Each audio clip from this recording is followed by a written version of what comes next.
आपण पाहत आहात EDTV, बातमी अशी जिच्यावर तुम्ही ठेवणार विश्वास।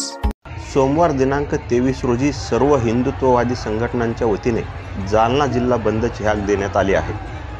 ईद मिलादुन्नबी निमित्त गुरुवार दिनांक 19 रोजी मुस्लिम समाजाच्या वतीने मिरवणूक काढण्यात आली होती। या मिरवणुकीदरम्यान 2 दुकानांवर दगडफेक करून तोडफोड केली आणि नुकसान केले।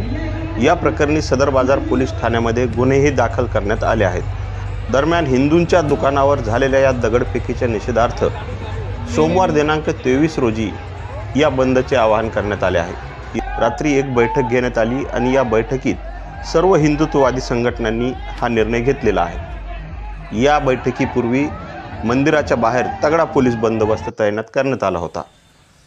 हा काही फार मोठा विषय नाही असे म्हणत या अफवांवर विश्वास ठेवू नये असे आवाहन करण्यात आले होते। आपण पाहू शकता दिनांक 19 रोजी अप्पर पोलीस अधीक्षक आयुष नोपानी आणि उपविभागीय पोलीस अधिकारी अनंत कुलकर्णी यांनी केलेली ही आवाहने आणि त्यासोबत प्रत्यक्ष दिसत असलेली छायाचित्रे।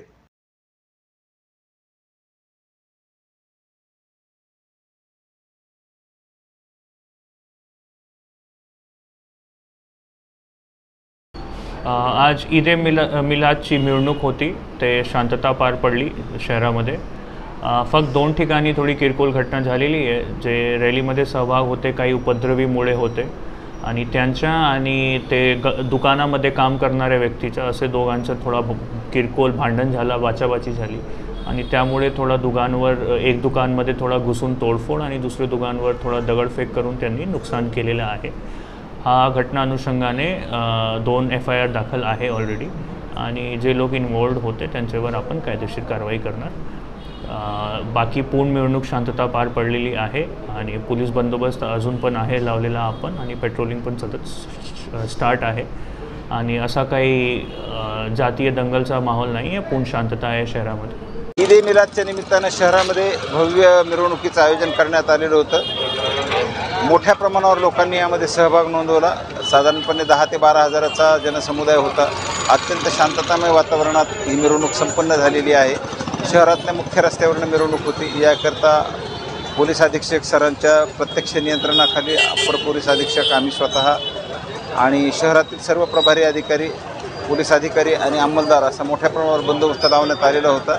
मिरवणूक शांततामय मार्गाने झाली। त्यामुळे थोडं वातावरण थोडा काळ मिरवणुकीमध्ये घबराटीचं आणि गोंधळाचं वातावरण झालेलं होतं, परंतु आम्ही तिथं हजर असल्यामुळे असं काही प्रकार नाही असं सगळ्यांना समजावून सांगितलं। त्यानंतर पुढं मिरवणूक शांततामय वातावरणात पूर्ण झालेली आहे। अफवा जर कोणी काही सोडत असेल दगडफेक झाल्याबद्दल वगैरे वगैरे तर ते सगळं खोटं आहे। अफवांवर कोणी विश्वास ठेवू नका। शहरात वातावरण एकदम शांततेत आहे। काल झालेल्या या बैठकीला बसण्यासाठी देखील जागा पुरत नव्हती, त्यामुळे 23 तारखेच्या या बंदमध्ये सर्वच हिंदुत्ववादी संघटना सहभागी होतील अशी चिन्हे आता दिसायला लागली आहेत।